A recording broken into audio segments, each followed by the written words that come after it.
بسم اللہ الرحمن الرحیم۔ سیرت النبی صلی اللہ علیہ وسلم، 38واں باب، نجاشی کے دربار میں۔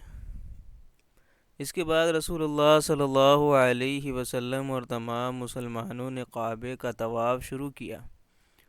حضرت عمر رضی اللہ تعالیٰ عنہ آگے آگے رہے۔ مسلمانوں نے کعبے کے گرد نماز ادا کی۔ سب نے بلند آواز سے قرآن کی تلاوت بھی کی، جبکہ اس سے پہلے مسلمان ایسا نہیں کر سکتے تھے۔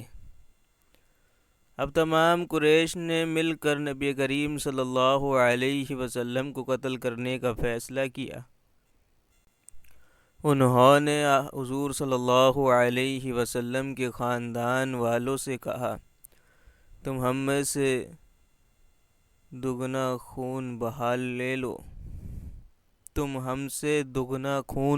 لے لو اور اس کی اجازت دے دو کہ قریش کا کوئی شخص حضور صلی اللہ علیہ وسلم کو قتل کر دے تاکہ ہمیں سکون مل جائے اور تمہیں فائدہ پہنچ جائے۔ حضور صلی اللہ علیہ وسلم کے خاندان والوں نے اس تجویز کو ماننے سے انکار کر دیا۔ اس پر قریش نے غصے میں آ کر یہ طے کیا کہ تمام بنو ہاشم اور بنو عبد المطلب کا معاشرتی بائیکاٹ کیا جائے، اور ساتھ ہی انہوں نے طے کیا کہ بنو ہاشم کو بازاروں میں نہ آنے دیا جائے تاکہ وہ کوئی چیز نہ خرید سکیں،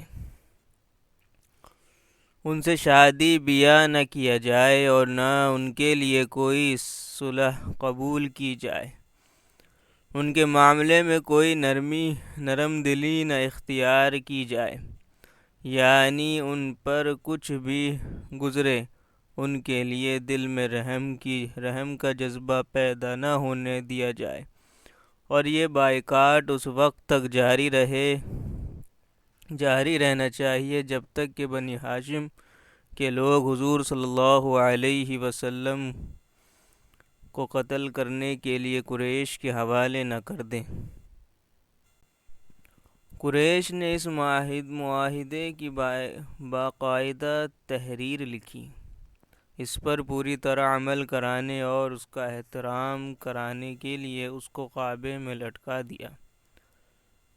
اس معاہدے کے بعد ابو لہب کو چھوڑ کر تمام بنی ہاشم اور بنی عبد المطلب شعب ابی طالب میں چلے گئے۔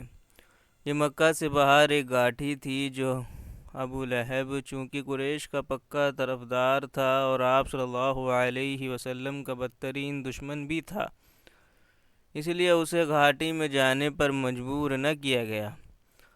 یوں بھی اس نے نبی کریم صلی اللہ علیہ وسلم کے قتل کے منصوبے میں قریش کا ساتھ دیا تھا، ان کی مخالفت نہیں کی تھی۔ نبی کریم صلی اللہ علیہ وسلم شیب ابی طالب میں محصور ہو گئے۔ اس وقت آپ کی عمر مبارک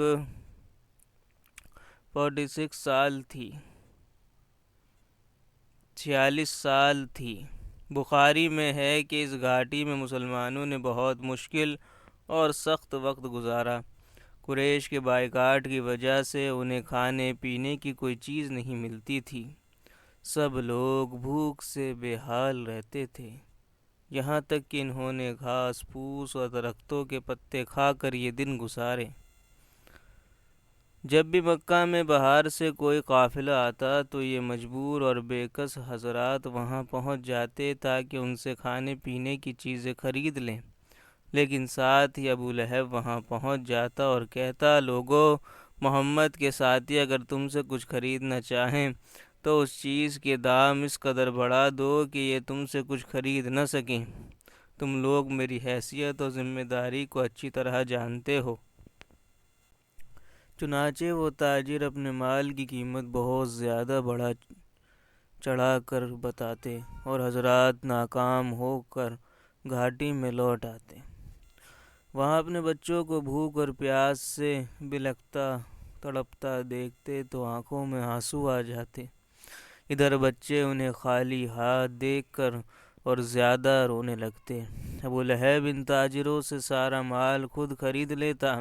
یہاں سے بات ذہن نشین کر لیں کہ حضور صلی اللہ علیہ وسلم اور ان کے خاندان کے لوگ قریش کے اس معاہدے کے بعد حالات کا رخ دیکھتے ہوئے خود اس گھاٹی میں چلے آئے تھے۔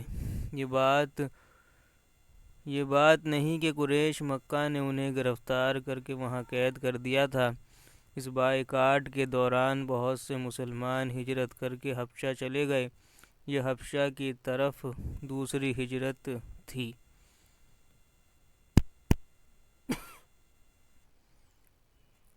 اس ہجرت میں 38 مردوں اور 12 عورتوں نے حصہ لیا۔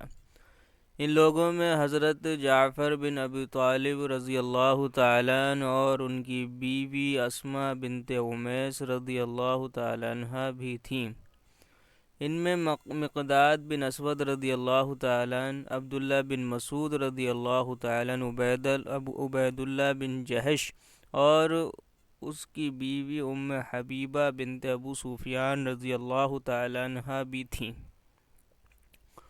یہ عبید اللہ بن جہش حبشہ جا کر اسلام سے پھر گیا تھا اور اس نے عیسائی مذہب اختیار کر لیا تھا۔ اسی حالت میں اس کی موت واقع ہوئی۔ اس کی بیوی ام حبیبہ رضی اللہ تعالیٰ عنہ اسلام پر رہیں۔ ان سے بعد میں حضور صلی اللہ علیہ وسلم نے نکاح فرمایا۔ ان مسلمانوں کو حبشہ میں بہترین پناہ مل گئی۔ اس بات سے قریش کو اور زیادہ تکلیف ہوئی۔ انہوں نے ان کے پیچھے حضرت عمرو بن عاص رضی اللہ تعالیٰ عنہ اور عمارہ بن ولید کو بھیجا تاکہ یہ وہاں جا کر حبشہ کے بادشاہ کو مسلمانوں کے خلاف بھڑکائیں۔ حضرت عمرو بن عاص رضی اللہ تعالیٰ عنہ بعد میں مسلمان ہوئے۔ یہ دونوں حبشہ کے بادشاہ نجاشی کے لیے بہت سے تحائف لے کر گئے۔ بادشاہ کو تحائف پیش کیے۔ تحائف میں قیمتی گھوڑے اور ریشمی جبے شامل تھے۔ بادشاہ کے علاوہ انہوں نے پادریوں اور دوسرے بڑے لوگوں کو بھی تحفے دیے تاکہ وہ سب ان کا ساتھ دیں۔ بادشاہ کے سامنے دونوں نے اسے سجدہ کیا۔ بادشاہ نے انہیں اپنے دائیں بائیں بٹھا لیا۔ اب انہوں نے بادشاہ سے کہا، ہمارے خاندان کے کچھ لوگ آپ کی سرزمین پر آئے ہیں۔ یہ لوگ ہم سے اور ہمارے معبودوں سے بیزار ہو گئے ہیں۔ انہوں نے آپ کا دین بھی اختیار نہیں کیا۔ یہ ایک ایسے دین میں داخل ہوئے ہیں جس کو نہ ہم جانتے ہیں نہ آپ۔ اب ہمیں قریش کے بڑے سرداروں نے آپ کے پاس بھیجا ہے تاکہ آپ ان لوگوں کو ہمارے حوالے کر دیں۔ یہ سن کر نجاشی نے کہا، وہ لوگ کہاں ہیں؟ انہوں نے کہا، آپ ہی کے ہاں ہیں، آپ ہی کے ملک میں ہیں، آپ ہی کے ہاں ہیں۔ نجاشی نے انہیں بلانے کے لیے فوراً آدمی بھیج دیے۔ ایسے میں ان پادریوں اور دوسرے سرداروں نے کہا، آپ ان لوگوں کو ان دونوں کے حوالے کر دیں، اس لیے کہ ان کے بارے میں یہ زیادہ جانتے ہیں۔ نجاشی نے ایسا کرنے سے انکار کر دیا۔ اس نے کہا، پہلے میں ان سے بات کروں گا کہ وہ کس دین پر ہیں۔ اب مسلمان دربار میں حاضر ہوئے۔ حضرت جعفر رضی اللہ تعالیٰ نے اپنے ساتھیوں سے کہا، نجاشی سے میں بات کروں گا۔ ادھر نجاشی نے تمام عیسائی عالموں کو دربار میں طلب کر لیا تھا تاکہ مسلمانوں کی بات سن سکیں۔ وہ اپنی کتابیں بھی اٹھا لائے تھے۔ مسلمانوں نے دربار میں داخل ہوتے ہی اسلامی طریقے کے مطابق سلام کیا، بادشاہ کو سجدہ نہ کیا۔ اس پر نجاشی بولا، کیا بات ہے، تم نے مجھے سجدہ کیوں نہیں کیا؟ حضرت جعفر رضی اللہ تعالیٰ نے فوراً بولے، ہم اللہ کے سوا کسی کو سجدہ نہیں کر سکتے۔ اللہ تعالیٰ نے ہمیں درمیان ایک رسول بھیجا ہے۔ اللہ تعالیٰ نے ہمارے درمیان ایک رسول بھیجے ہیں اور ہمیں حکم دیا ہے کہ اللہ کے سوا کسی کو سجدہ نہ کرو۔ اللہ کے رسول کی تعلیم کے مطابق ہم نے آپ کو وہی سلام کیا ہے جو جنت والوں کا سلام ہے۔ نجاشی اس بات کو جانتا تھا اس لیے کہ یہ بات انجیل میں تھی۔